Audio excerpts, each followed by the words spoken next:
कैसे हो मेरे होटल वाले दोस्तों। मैं हूं आपका होस्ट शेफ़ धीरज। मुझसे एक क्वेश्चन सबसे ज़्यादा पूछा जाता है, शेफ़ मुझे एक ऑथेंटिक ओरिजिनल रेसिपी चाहिए। आप चाहे कोई भी रेसिपी मांग रहे हो, चाहे आप जलेबी की मांग रहे हो या आप किसी भी एक कॉन्टिनेंटल सॉस की रेसिपी मांग रहे हो, तो आप लोगों का क्वेश्चन यही होता है कि अगर आप किसी एक सीनियर बंदे से पूछ रहे हैं, आपको वो एक ओरिजिनल ऑथेंटिक रेसिपी बताए। जो भी होटल इंडस्ट्री से नहीं बिलोंग करता है वो तो मैं समझ जाऊंगा कि भैया उनको चाहिए एक ओरिजिनल रेसिपी, और वो सीखना वो चाहते हैं कि जो उस टाइम बना हो।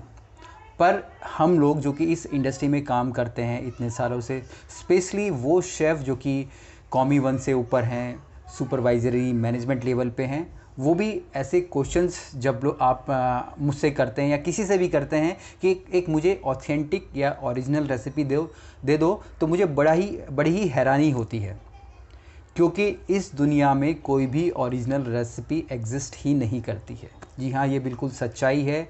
इस दुनिया में चाहे वो एक जलेबी की रेसिपी हो, चाहे वो एक ब्रेड की रेसिपी हो, पिज़्ज़ा की रेसिपी हो, सॉस की रेसिपी हो, आप जो भी रेसिपी कह लें, मैं सिर्फ इंडियन खाने की बात नहीं कर रहा हूँ, मैं दुनिया के हर एक खाने की बात कर रहा हूँ। ओरिजिनल रेसिपी कुछ भी नहीं होती है। ओरिजिनल रेसिपी जैसे कि अगर आप अब आपके मन में ये भी क्वेश्चन आ सकते हैं कि भैया ओरिजिनल रेसिपी तो है, जैसे कि हमारी बेचेमल की है, वाइट सॉस की है, equal quantity of butter and flower से अगर आप दूध उबालेंगे 1 लीटर तो आपकी एक बेचेमल सॉस बन जाएगी। पर मैं आप लोगों को ये ज़रूर बोलना चाहूँगा कि जो आपके पास प्रोडक्ट बनेगा और जो फ्रांस में बनेगा वो कभी भी एक जैसा नहीं होगा, क्योंकि आप ना तो फ्रांस का बटर यूज़ कर रहे होंगे, ना फ्रांस वाला आपका फ्लावर यूज़ कर रहा होगा। जी हाँ, आप अपने खुद के रॉ इंग्रेडिएंट यूज़ कर रहे होंगे जो भी आपको मिले होंगे, और वहाँ का भी जो भी फ्रांस में या कॉन्टिनेंटल कुजीन की बात कर लीजिए, कॉन्टिनेंटल कंट्री में जो खाना बना रहा होगा, वाइट सॉस बना रहा होगा, उसका टेस्ट बिल्कुल अलग होगा। तो आप कैसे जज करेंगे कि एक ओरिजिनल रेसिपी क्या होती है, कैसे होती है? आपको आंसर मैंने पहले ही बता दिया है कि कोई भी ओरिजिनल रेसिपी नहीं होती है। रेसिपी को हम लोग अपने कस्टमर के हिसाब से चेंज करते हैं। जी हाँ, मुझसे एक किसी ने पूछा था कि मुझे एक ब्राउन सॉस की रेसिपी दे दीजिए। मैंने उनको यही जवाब दिया कि अगर मैं आपको ओरिजिनल ब्राउन सॉस की रेसिपी दे दूंगा तो आपका खाना कोई खाएगा ही नहीं, क्योंकि अगर हम लोग ओरिजिनल रेसिपी की बात करें, मैं भी जब यंग ही हूँ मैं जब मैंने स्टार्ट करा था अपना होटल में काम, तो मुझे भी लगता था कि मुझे ओरिजिनल रेसिपी पता चल जाए, मुझे ओरिजिनल ब्राउन सॉस की रेसिपी पता चल जाए। मैं हर किसी से जो पुराने शेफ़ होते थे उनसे पूछने की कोशिश करता था कि ओरिजिनल रेसिपी क्या है। पर उन्होंने जो बताई और जो मैंने जाके शिप में सीखी ओरिजिनली जो शेफ़ थे कॉन्टिनेंटल के उनसे, तो वो ज़मीन आसमान का फ़र्क था। तो उसके बाद वही जब चीज़ें मैं वापस इंडिया में आया, वही मैंने जो उस समय मैंने सोचा कि जो भाई वो ओरिजिनल शिप में बना रहे हैं वही मैंने इंडिया में बनाने की कोशिश करी, वो बन ही नहीं पाया, क्योंकि इंग्रेडिएंट बिल्कुल ही अलग हो चुके थे।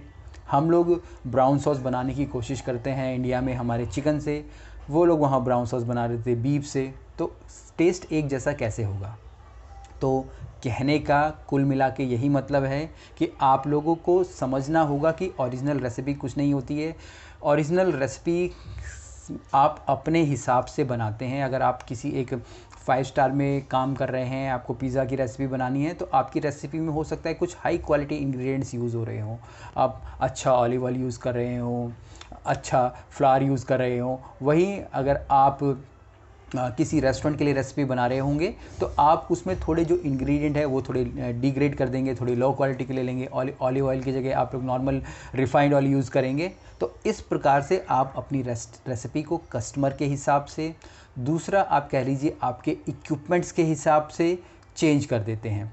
तीसरा, बाकी रेसिपी जो भी कोई बनाता है उसे इस तरीके से बनानी चाहिए ताकि जो सामने वाला या जो आपके बाद जो नेक्स्ट शिफ्ट आएगी या जो नेक्स्ट शेफ़ आएगा वो उसे अच्छे से समझ पाए और फॉलो कर पाए। रेसिपी हमेशा एक रेफरेंस होती हैं। ये मैंने एक अपने जर्मन के शेफ़ थे वुल्फगैंग, उसके उनके मुंह से भी सुना था कि recipe just a reference, it's not a hard and fast rule.